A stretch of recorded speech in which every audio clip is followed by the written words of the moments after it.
Fala galera, beleza?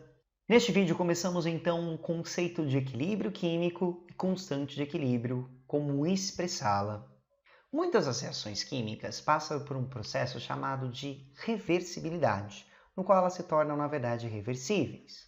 Dizer que elas são reversíveis é dizer que o reagente se converte no produto, enquanto o produto também se converte no reagente. Não temos mais uma reação de apenas o reagente virando produto, mas como ambos acontecendo, de forma que o reagente pode se tornar produto, da mesma forma que o produto pode se tornar reagente. A reação vai e volta. Nós dizemos sempre que do jeito que ela está disposta, se o reagente virar produto, nós temos a reação chamada de direta, indo para a direita, e se o produto vira reagente, nós temos a reação chamada de inversa, que significa ir para a esquerda, em termos da reação disposta de acordo com o exercício ou com o exemplo. O equilíbrio químico vai ser justamente marcado nas reações que têm reversibilidade, são reversíveis e quando a velocidade da reação direta se iguala obrigatoriamente com a reação inversa. Ou seja, considerando que essa daqui é a velocidade direta e a oposta é a inversa, equilíbrio químico vai ser marcado justamente quando o VD se igualar com o VI. De forma, se nós considerarmos então a variação da concentração aqui em relação ao tempo, nós temos que o reagente vai diminuindo com o tempo até um determinado momento que fica constante a sua quantidade, enquanto os produtos vão crescendo com o tempo, até um determinado tempo que você tem eles mantidos constantes. Esse tempo marca justamente o início do equilíbrio químico. Um equilíbrio químico, as concentrações elas se tornam constantes com o tempo, isso é uma das principais características, porque a velocidade de ida e volta são iguais.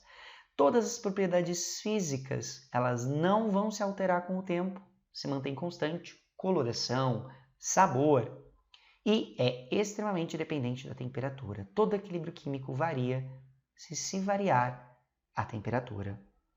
Para expressar o equilíbrio químico, nós temos a chamada constante de equilíbrio, que nada mais é que uma expressão matemática em termos de concentração, chamado de Kc, ou em termos de pressão, chamado de Kp. Se nós considerarmos então essa reação, que todos eles têm gases, eu posso expressar em termos de concentração ou em termos de pressão.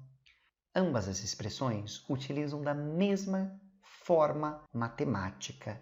A constante de equilíbrio, em termos de concentração, é todos os reagentes, portanto, concentração do reagente NO2, dividido por todos os produtos. No caso, concentração do produto NO vezes concentração do produto oxigênio.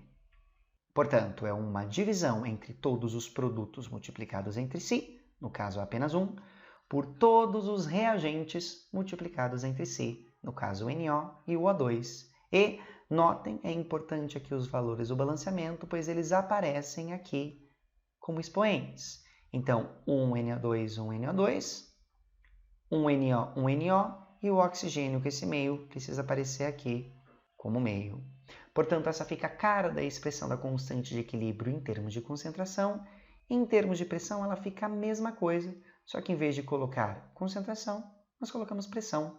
Portanto, é a pressão parcial do produto NO2 dividido pela pressão parcial do reagente NO vezes pressão parcial do gás oxigênio, também elevado ao seu coeficiente. Beleza? Então reparem que ela tem a mesma cara, só que uma em termos de pressão e outra em termos de concentração. Algo muito importante em se dizer quando se fala em equilíbrio é tomando cuidado com os chamados equilíbrios heterogêneos, que há mais de uma fase. Se houver mais de uma fase, todos os sólidos não vão participar da expressão do equilíbrio químico e nem propriamente deste equilíbrio. Por exemplo, nós temos aqui o carbono sólido reagindo com o CO2 formando monóxido. Este gás participa, mas o carbono não participa da expressão do equilíbrio. Portanto, se nós colocarmos em termos de concentração, o Kc vai ficar produto, concentração do CO elevado ao quadrado, que é o seu coeficiente, tudo isso dividido pela concentração do CO2. E se for em termos de pressão, o Kp se torna pressão parcial de CO elevado ao quadrado, tudo isso dividido por pressão parcial de CO2. De novo as mesmas caras, mas sem a presença do carbono que é sólido e não aparece no equilíbrio. Por fim, a constante de equilíbrio ela pode ter uma interpretação muito importante do seu valor.